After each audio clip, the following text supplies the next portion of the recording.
மகாபாரதத்தின் ஒரு பகுதியாய் அமைவது விதுர நீதி. மனம் அமைதியின்றி தவித்த திருதராஷ்டிரனுக்கு விதுரர் சொன்ன நீதிமொழிகள். அது என்னன்னு பார்க்கலாம் வாங்க. இந்த உலகத்தின் ஒட்டுமொத்த மக்களுக்குமான பாடமாக அமைகிறது விதுர நீதி. அவர் துரியோதனனுக்கு அறிவுரை தரும் விதமாக ஒரு கதையை விவரித்தார். வேடன் ஒருவர் பறவைகளை பிடிப்பதற்காக தரையில் வலை விரித்திருந்தார். நீண்ட நேரத்திற்கு பிறகு 2 பறவைகள் அந்த வலையில் அகப்பட்டு கொண்டன. முதலில் திகைத்த அந்த பறவைகள் பின்பு ஒன்றிணைந்து வலையை பெயர்த்து கொண்டு வானில் பறக்கத் தொடங்கியது. அதை எதிர்பார்க்காத வேடன் பறவைகளை பின்தொடர்ந்து ஓடினான். அதை பார்த்த முனிவர் ஒருவர், வேடனே, உனது செய்கை எனக்கு ஆச்சரியமளிக்கிறது. பறவைகள் ஆகாயத்தில் பறக்கின்றன, நீயோ அவற்றை பிடிக்க தரையில் ஓடுகிறாய். இப்படியே சென்றால் உன்னால் அவற்றை பிடிக்க முடியுமா என கேட்டார்.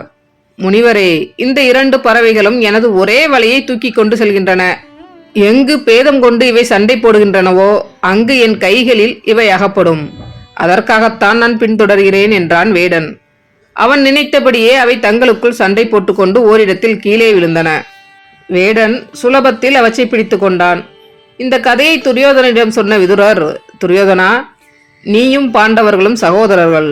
நீங்கள் ஒற்றுமையாக இருக்கும் வரையில் நலம் விளையும். விரோதத்தால் சண்டை போட்டால் பறவைகளின் கதிதான் உங்களுக்கும் ஏற்படும், அழிந்து போவீர்கள் என்றார். விதுரரின் நீதிகளில் சிலவற்றை நாமும் அறிவோமா? செல்வத்தை விரும்புபவன் 6 தோஷங்களை விளக்க வேண்டும்.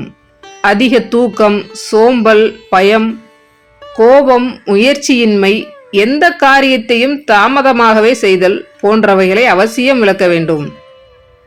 ருசியான பதார்த்தத்தை புசிப்பது, விஷயங்களை ஆலோசிப்பது, பெரும் பயணம் மேற்கொள்வது, இந்த விஷயங்களை எல்லாம் தனியொருவராக செய்யக்கூடாது. சத்தியமானது சமுத்திரத்திற்கு ஓடம் போல சொர்க்கத்திற்கு படியாக இருக்கிறது.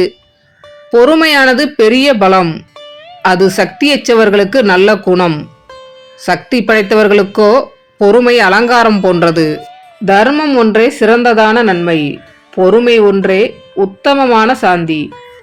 வித்தை ஒன்றே மேலான திருப்தி. அகிம்சை ஒன்றே சுகத்தை கொடுக்கிறது. விதுரரின் இந்த நீதிமொழிகள் உங்களுக்கு பிடிச்சிருந்தா லைக் பண்ணுங்கள், கமெண்ட் பண்ணுங்கள், ஷேர் பண்ணுங்கள். இதுவரை இந்த சேனலை சப்ஸ்கிரைப் பண்ணலன்னா மறக்காமல் சப்ஸ்கிரைப் பண்ணுங்கள். நன்றி.